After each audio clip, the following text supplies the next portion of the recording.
এই সরকারকে এই দেশের মানুষ নির্বাচিত করেছেন।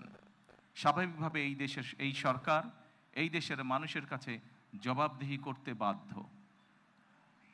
সম্মানিত উপস্থিতিবৃন্দ, আজকের এই অনুষ্ঠানটি বা এই অনুষ্ঠানকে কেন্দ্র করে যে কারণে আমরা এখানে আজকে উপস্থিত হয়েছি, এটি বহু বছর যাবৎ বাংলাদেশ জাতীয়তাবাদী দল পরিকল্পনা গ্রহণ করেছে।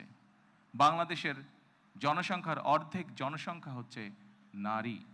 আমরা দৃঢ়ভাবে বিশ্বাস করি এই অর্ধেক জনসংখ্যাকে যদি আমরা পেছনে রাখি, এই অর্ধেক জনসংখ্যাকে যদি আমরা এম্পাওয়ার না করি, তাদেরকে যদি ক্ষমতায়ন না করি, শিক্ষা এবং অর্থনৈতিকভাবে তাদেরকে যদি ক্ষমতায়ন আমরা না করতে পারি, তাহলে অবশ্যই দেশকে কোনোভাবেই সামনে এগিয়ে নিয়ে যাওয়া সম্ভব না।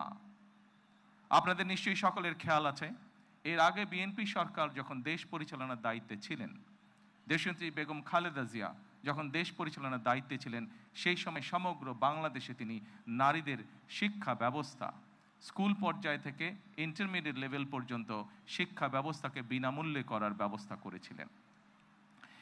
সেই শিক্ষিত নারী সমাজকে আজকে আমরা অর্থনৈতিকভাবে এম্পাওয়ার করতে চাই, অর্থনৈতিকভাবে তাদের সচ্ছলতা গড়ে তুলতে চাই, এবং সেই লক্ষ্যকে সামনে রেখেই বর্তমান সরকার গঠনের আগেই পরিকল্পনা গ্রহণ করেছে কিভাবে নারীদেরকে আমরা ক্ষমতায়ন করব, অর্থনৈতিকভাবে সচ্ছল করে গড়ে তুলব। এবং তারই অংশ হিসাবে আজকে এই ফ্যামিলি কার্ড আমরা সমগ্র বাংলাদেশে পর্যায়ক্রমিকভাবে ইন্ট্রোডিউস শুরু করলাম। আজকে আমরা প্রাথমিক পর্যায়ে, আপনারা নিশ্চয়ই এর মধ্যে বক্তব্য শুনেছেন, প্রাথমিক পর্যায়ে আমরা যেহেতু সরকারের কিছু নিয়ম নীতি আছে, আমাদেরকে সেই সকল নিয়ম নীতির মধ্যে দিয়ে আমাদেরকে একটি কাজ শুরু করতে হবে, এবং সেই নিয়ম নীতির অংশ হিসাবেই প্রথমে পাইলট প্রজেক্ট করতে হবে। সমগ্র বাংলাদেশে 14টি জায়গায় বা 14টি উপজেলায় এই কাজ শুরু হয়েছে।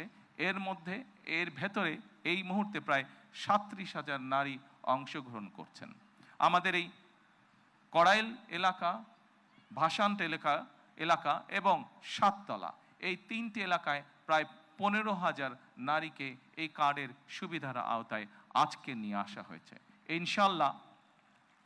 ইনশাল্লাহ আমি দৃঢ়ভাবে বিশ্বাস করি আমার সরকার পর্যায়ক্রমিকভাবে বাংলাদেশে যে 4 কোটি পরিবার রয়েছে, সেই 4 কোটি পরিবারের যারা নারী প্রধান, তাদের কাছে আগামী 5 বছরের মধ্যে ইনশাল্লাহ পর্যায়ক্রমিকভাবে সকলের কাছে আমরা এই ফ্যামিলি কার্ড নিয়ে যেতে সক্ষম হব ইনশাল্লাহ।